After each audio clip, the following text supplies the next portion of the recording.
We begin by creating pattern pieces for the belt. We will create separate pattern pieces for portions of the belt that wrap around the hardware.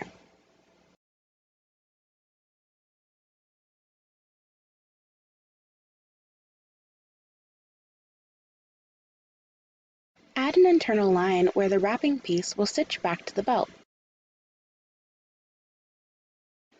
Add an internal line where the belt will weave between the D-rings. Make this internal line a fold line and add a small amount of shrink. Select all pieces and lower the grid size. We can use a 2D image or a 3D trim for the D-ring. Let's start with the 2D image. Create a shape that's slightly larger than the D-ring and assign the image to the pattern piece.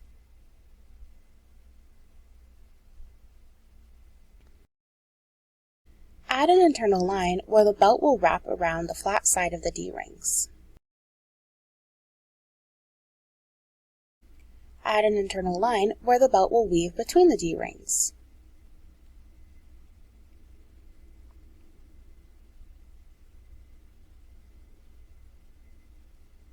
Add an internal line where the belt will stitch to the rounded side of the D-rings. Use a stiff fabric material that is transparent for the D-ring pattern. Stitch the belt patterns to the D-ring pattern.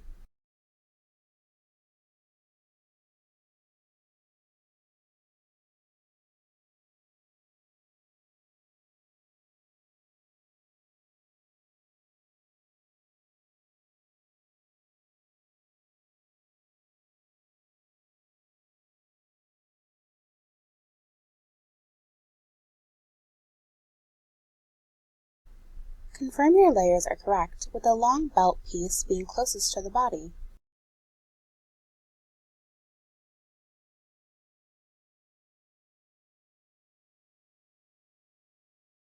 Arrange the belt in the low waist cluster and choose waistband belt for the wrap type. Scale and move the cluster so that the belt wraps around the waist evenly.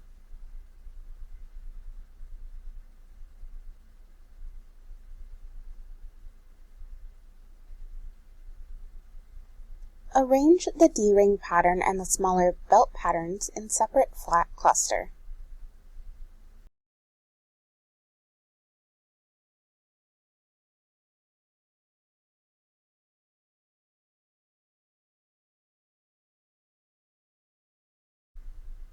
Dress the belt.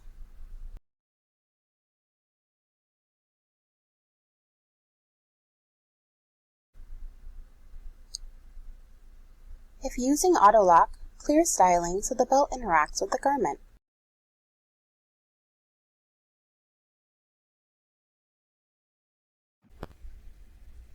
Select the internal lines and edges stitched to the transparent pattern piece. Set the stitch construction to flat and turn off Show in 3D for the internal lines.